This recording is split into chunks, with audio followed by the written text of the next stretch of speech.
Saudações em Cristo, queridos e amados irmãos e ouvintes. Eu sou o pastor Levi Longaray. Este é o canal Bíblia em Foco. Vamos para mais um vídeo sobre seitas, meus irmãos. Nessa oportunidade vamos estar falando sobre a seita Hare Krishna, tá certo? Nome pelo qual é conhecido a Sociedade Internacional para a Consciência de Krishna. Bom, meus irmãos, é um tipo ortodoxo de hinduísmo e de vedantista. Vocês entenderam? Tipo ortodoxo de hinduísmo vedantista. Vamos à frente. Quem é que é o fundador do Hare Krishna? Abhiraj Charan Bhaktivedanta Swami. Eu não entendo muito dessa fala oriental. Tá certo, irmãos? Esse Abhiraj era um homem culto. Nasceu em 1896 em Calcutá, na Índia, indiano, onde também estudou filosofia. Não esqueça, hoje o que nós mais temos é filosóficos. Homens que se dizem estar com a verdade, pregando filosofia. O Evangelho não é filosofia, o Evangelho também não é psicologia. O Evangelho é o poder de Deus, é a palavra de Deus para a salvação de todo aquele que nele crê. Tá certo, meus irmãos? Ele fez filosofia, inglês, economia e principalmente estudou religião. Então perceba bem aqui o currículo desse camarada. Formou-se na Universidade de Calcutá. Aos 26 anos de idade, conheceu um guru chamado Saravasti. Guru. Hoje em dia, não é só as seitas e o mundo oriental que está cheio de guru. As igrejas evangélicas estão cheias de guru. Quem é guru? Guru é o tipo de adivinho, que está sempre adivinhando, está sempre tendo revelações, está vendo isso, vendo aquilo. Isso são gurus do meio evangélico, tá certo? Que passou a ser o seu guia espiritual. O Saravasti passou a ser o guia espiritual desse líder do Hare Krishna. Passou a ser o seu guia espiritual e lhe solicitou que difundisse o conhecimento védico através da língua inglesa. Então, entenda uma coisa, irmãos. Esse camarada aqui, o líder, o Abhiraj, o líder da Hare Krishna, ele teve um guru, e esse guru chamava Saravasti, e esse guru passou a ser o guia espiritual do Abhiraj, ensinando ele tudo sobre o conhecimento védico, sobre o hinduísmo, sobre as religiões do meio do país da Índia e do continente asiático, entendesse? Isso começou a servir de guia para ele espiritual e ele veio então trazer o conhecimento védico através da língua inglesa, através desse Saravasti.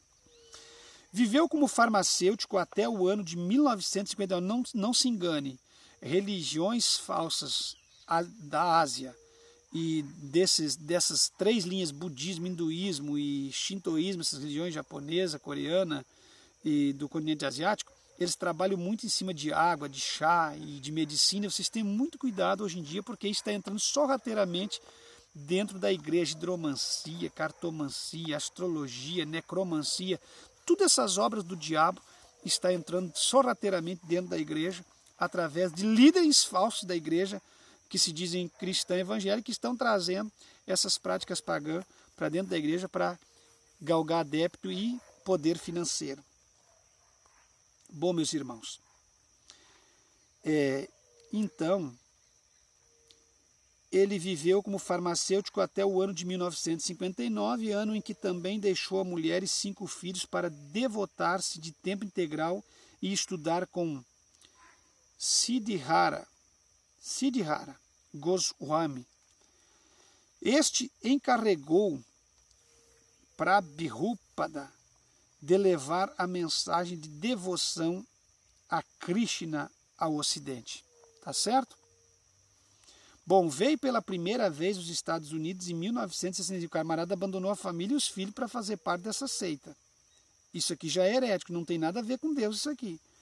Veio pela primeira vez aos Estados Unidos em 1965 e em 1966 havia estabelecido o culto hindu de Krishna. Viu? É uma mistura de budismo, hinduísmo e shintoísmo, tudo junto isso aqui, entendeu? num pequeno aposento na cidade de Nova York. Antes de morrer em 4 de novembro de 1977, indicou um corpo dirigente de 11 discípulos que continuaram sua missão. Ele, de certo, completava os 12. O presidente da ISKCON de Nova York, Bali Mardan Maharaj. Escuta aqui, irmãos, essa ISKCON aqui, ó, é o título dado institucionalmente falando do Hare Krishna, tá certo?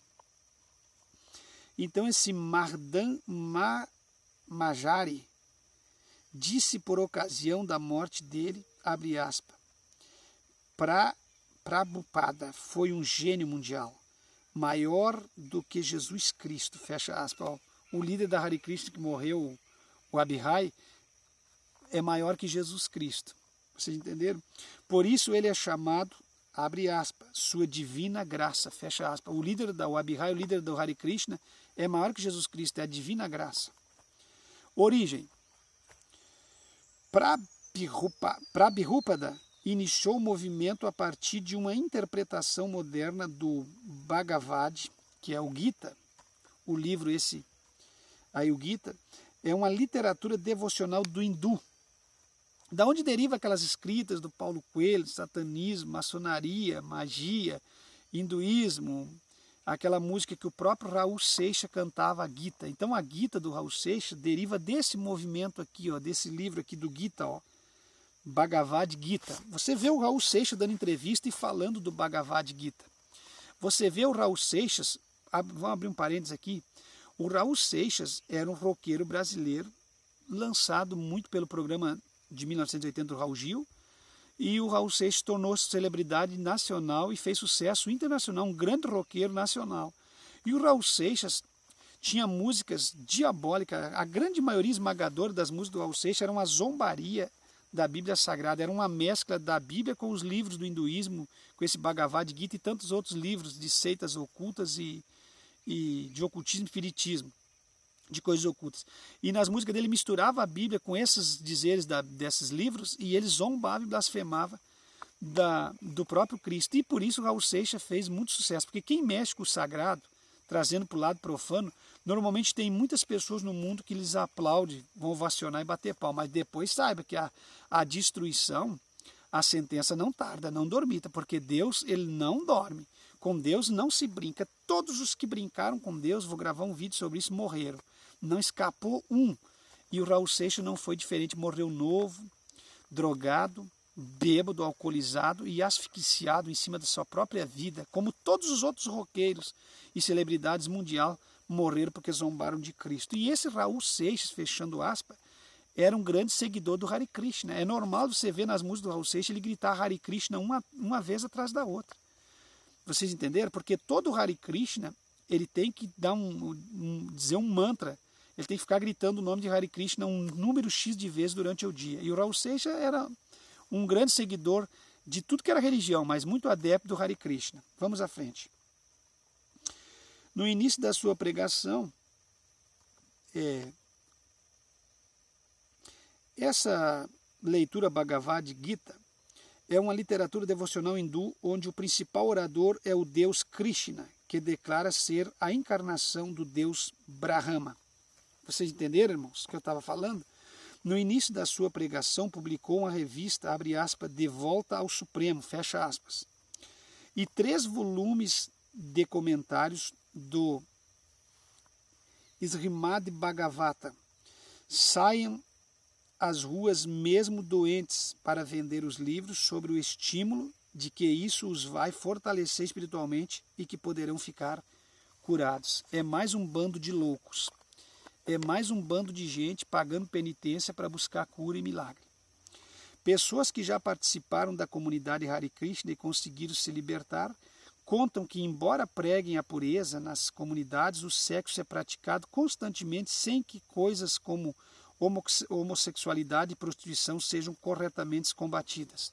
Ninguém combate a homossexualidade e nem sexo livre nem corrupção dentro da própria seita. As criancinhas da comunidade chegam a morrer por falta de cuidados. enquanto seus pais estão nas ruas angariando dinheiro que irão fortalecer os cofres da organização. Tácito da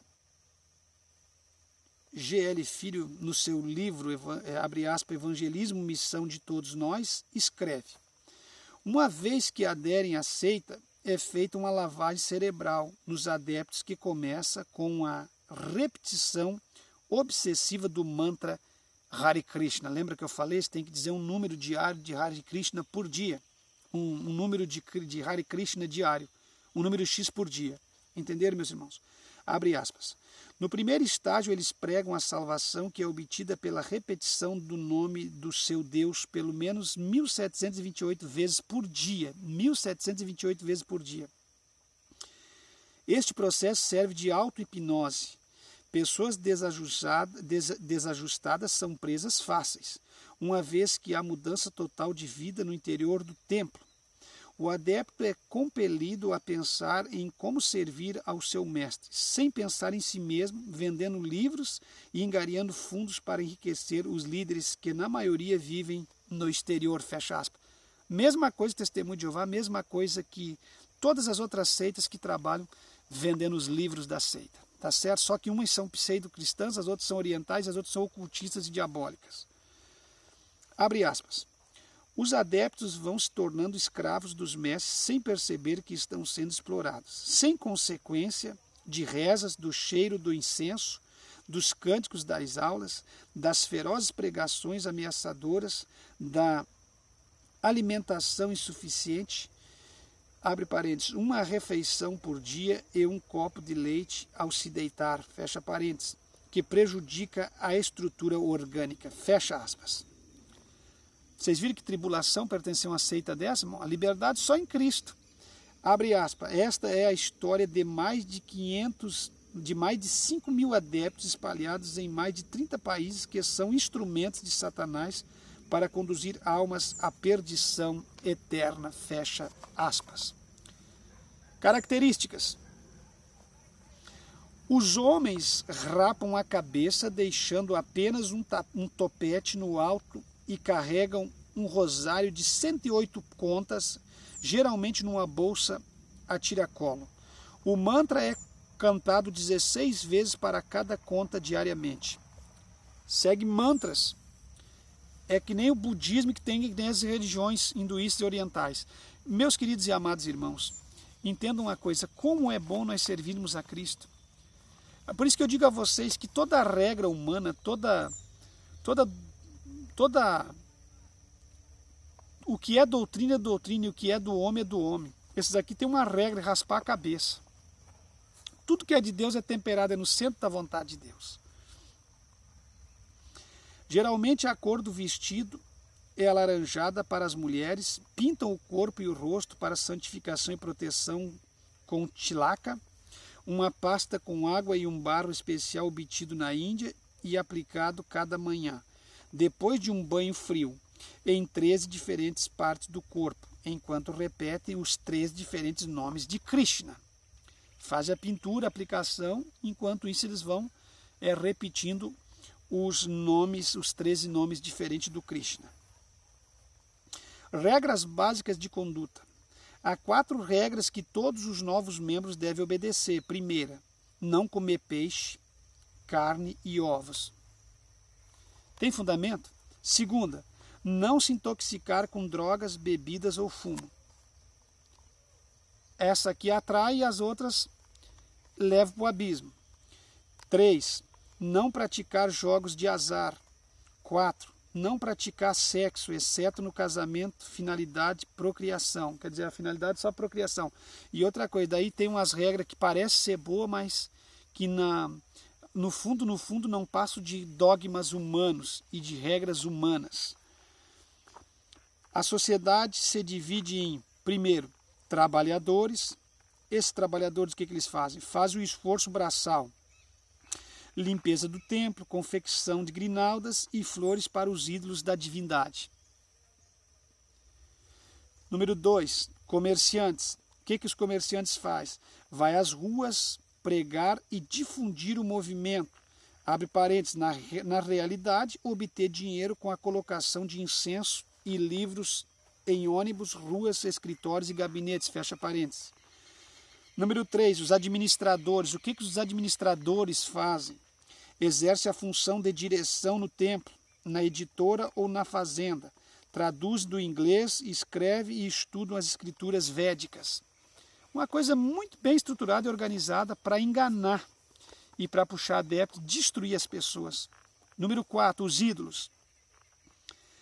Das divindades nos templos não são considerados como ídolos pelos devotos, senão como encarnação de Krishna. Abre parênteses, aparecendo em formas materiais, fecha parênteses. Os ídolos são espanados, vestidos, alimentados e banhados em águas de rosas. Na realidade, o líquido usado para banhar um ídolo de Krishna consiste de água de rosa, mel, leite e um pouco de urina de vaca. Depois de terminada a cerimônia, os devotos consideram uma honra beber tal líquido misturado. Você vê que gente nojenta, que obra do diabo. Por isso que a gente viu o Raul Seixas, né, um cantor que podia ser outro tipo de pessoa, uma pessoa que dava nojo de ver as atitudes do Raul Seixas e tantas coisas que o Raul Seixas seguia, imagina. E aí a gente vê, irmão, no budismo também, depois nós vamos falar do budismo, tem esse negócio desses banhos, essas coisas que nós não estamos tratando agora, mas é tudo uma mistura. Bom, as mulheres. A segregação de sexos. As mulheres e crianças adoram de um lado do santuário, os homens de outro. As mulheres e os homens fazem suas refeições separadamente, isso é antibíblico. As mulheres se aconselham que não façam nada por sua conta, de modo que não podem nem sair do templo sem permissão. Escravizam as mulheres. A única religião que valoriza a mulher, o único caminho é o caminho de Cristo, é o evangelho que valoriza as mulheres. As demais religiões, elas destroem com as mulheres, elas vulgarizam as mulheres, rebaixam as mulheres. Se tiver de sair para um recado, devem sair acompanhadas de um membro da ISKCON. A situação da mulher é a de uma verdadeira criada do marido, não passa de uma criada do seu marido, escrava do marido, e da religião e da seita. Doutrinas. Primeiro, essa Hare Krishna, ela é panteísta, ela segue o panteísmo. Apesar de todo o esforço de Prabhupada em fazer da sua seita uma seita monoteísta, ela não escapa das origens. O Senhor Krishna tem 4 deuses assistentes. A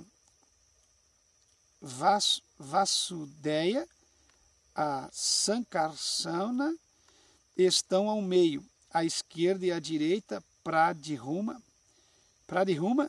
está à direita de Sankarsana e Aniruddha está à esquerda de Vasudeya. Então vocês percebem aí o quanto isso aí é letal, meus irmãos. Muito triste uma situação como essa. Ponto 2. Reencarnação.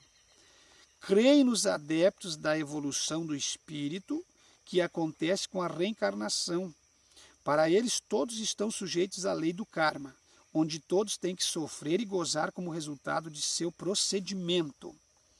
O devoto fiel de Krishna está livre da lei do karma e não precisa reencarnar, pois alcança misericórdia devido à autoridade suprema do seu Deus. Cheio de regra ainda nas reencarnações e no estado do karma.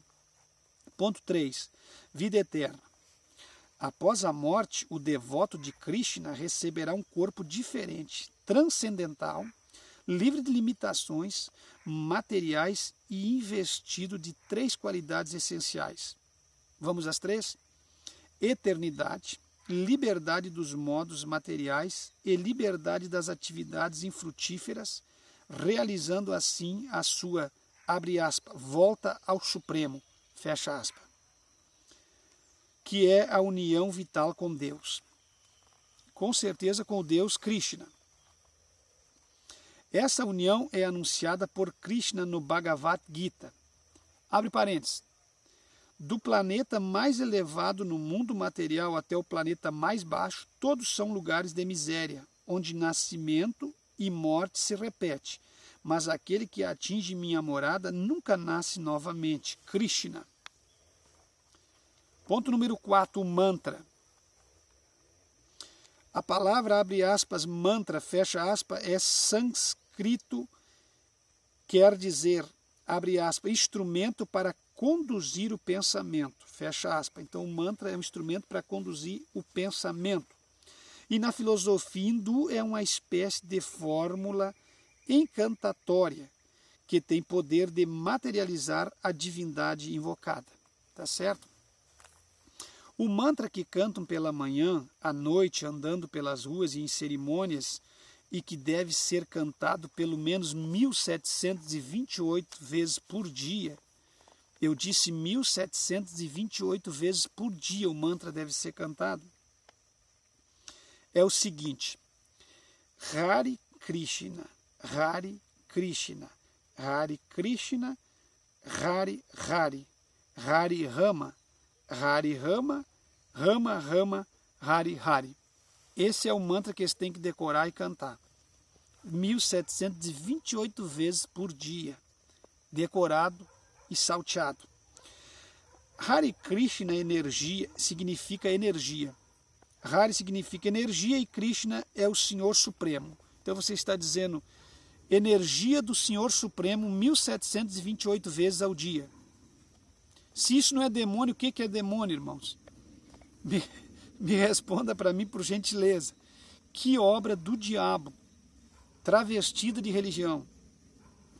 É claro também, assim dizem que quando entram e entoam o mantra, recebem energia do Senhor Supremo. Quem é o Senhor Supremo deles? O Hare, o Krishna, o Deus aqui da própria seita. É claro também pelo próprio significado do mantra, que formam com a repetição do cântico uma atmosfera mágica de invocação da divindade que, abre aspas, mentalmente, fecha aspas, se materializa para eles. Através da invocação, você sabe que se você invocar o diabo se materializa para você. Se você invocar o Deus verdadeiro, Deus não vai se materializar, mas vai se fazer presente. Se invocar o nome de Deus, ele vai te assistir. Aqui eles estão invocando o nome de uma divindade da própria religião, aí, invocando a própria liderança e o próprio Deus de Krishna aqui da própria religião. Então eles vão, claro que eles vão ter um engano. O diabo vai se manifestar para eles em forma de Krishna. Vamos lá, meus irmãos. O 5, o Bhagavad Gita. É a sua principal literatura, a sua Bíblia, como dizem. É o livro que revela Krishna. Todos os demais livros e revistas da seita têm a sua base doutrinária no Gita.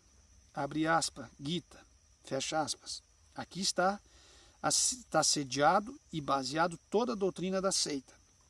Pelo menos nesse ponto há uma certa sinceridade. Não fazem como muitos falsos profetas que misturam cristianismo, budismo, hinduísmo e outras filosofias no intuito de abraçar o máximo possível de adeptos. Então, na verdade, eles seguem mais aqui a regra, o Bhagavad Gita, que é o livro do hindu. Raríssimas vezes se valem da Bíblia para justificar um outro ensinamento. Isso quer dizer, eles seguem verdadeiramente o Bhagavad Gita, que é o livro lá que eles receberam a revelação do Deus, do camarada que ensinou ele lá no hinduísmo. Vocês entenderam? Aquele do que eu falei no começo, aquele cidadão da Índia que foi o mentor dele, ensinou ele e transliterou para o inglês para que eles pudessem divulgar as suas leituras. Não são cristãos e não fazem questão de apelar para os ensinamentos de Jesus. Para eles, Cristo foi apenas um, abre aspas, Acharya, fecha aspas, como foram Buda. Para eles, Jesus é como foi o Buda, como foi o Maomé e outros que ensinaram de acordo com as instruções védicas, cujo objetivo é alcançar a última meta da vida, ou seja, voltar ao Supremo. Quer dizer, é muito triste a gente ouvir, às vezes, no programa televisivo, aparecem pessoas dessa seita, falam, e as pessoas aceitam com maior naturalidade, na verdade, são pessoas que são 100% contra o Filho de Deus, contra o verdadeiro cristianismo. Ponto número 6. A felicidade. A verdadeira felicidade consiste na entrega total do ser ao seu Deus Krishna. Só tem felicidade se entregar, e não é de qualquer forma, tem que se entregar 100% ao Deus Krishna. O grau de felicidade é medido pelos laços que unem um adepto ao mundo material. A felicidade plena se cumprirá na associação eterna do Senhor na volta ao Supremo. Tá certo, meus irmãos? Número 7. A evangelização. Não sei se podemos usar esta palavra para aquilo que consideram ser a sua tarefa principal na Terra, anunciar a mensagem do seu Deus Krishna. Compreende que sua principal missão é espalhar a doutrina, principalmente através da literatura. Isto aqui eu já falei em vários outros vídeos de outras seitas, meus irmãos. Toda seita trabalha com literatura paralela à Bíblia, extra-Bíblia, antibíblico.